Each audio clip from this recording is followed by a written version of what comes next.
First, Ms. Love, to have you to deal with that.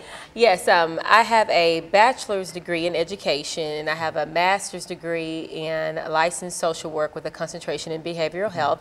So I actually provide cognitive behavioral therapy. I work with patients, and I work with people on an array of problems that they have. And I graduated from East Tennessee State University in Johnson City, so that's my background.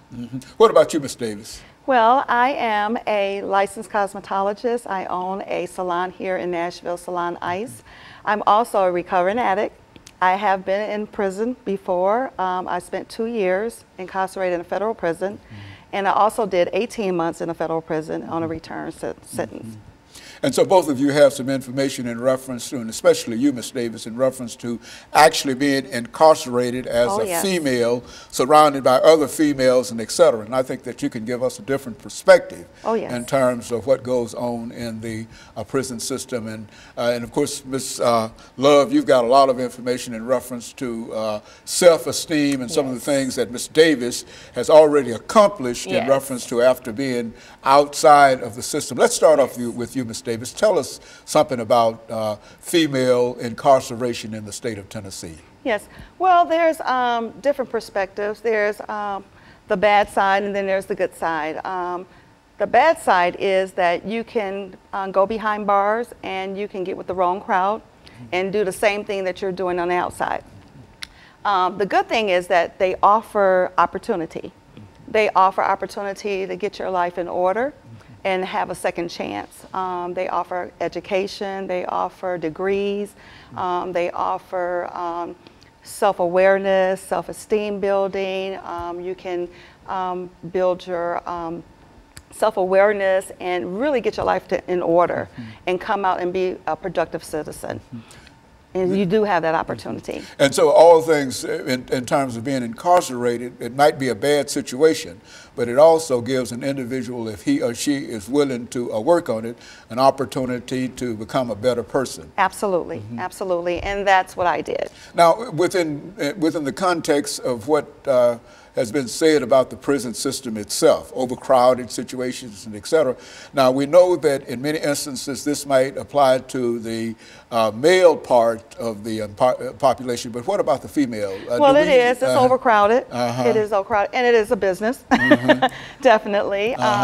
With commissary, they sell a lot. They make money off of phones for us to use the phone and stuff like that. But you know, everything's a business, of course. But I think again, you know, you have to take the opportunity at hand and do what you need to do. Like for instance, for me, having a restitution. The thing that I didn't like is that we have to still pay restitution while we're doing our time. Well, of course, we don't have the money, so it falls on our parents, our loved ones, and stuff like that. And I think that's unheard of, that they have to pay a price for what we've done. And so I would like to, you know, see something done about that. And then also, after the fact, that we come back and try to walk as a productive citizen, that felon follows us as far as job opportunities and stuff like that. We really don't get that second chance on that. That's why I became an entrepreneur for that, because I didn't get a chance to have that fair chance on having the opportunity to get a job. They say that some of the jobs are felon friendly. That's not the case, because if Tiffany applies for the job and I apply for the job and I have the felon, of course she's going to get the opportunity first. And then, of course, as far as voting rights, I don't have those voting rights. The sad thing for me is that I didn't get a chance to vote for Obama, you know, and so I would like to see a change on that too, and that opportunity to be, you know, able to vote. But of course, you know, we can't let those things or those opportunities stop us from being a productive citizen, and I did not let that happen. And of course, Ms. Love, we're getting ready for our first commercial break. We'll come back and then we'll start with you. But I think that what Ms. Davis has given us is some excellent information, and maybe in the third segment, I want you to talk more about restitution, which is to say that what is this all about? And we'll be back with our audience following this very, very short commercial break.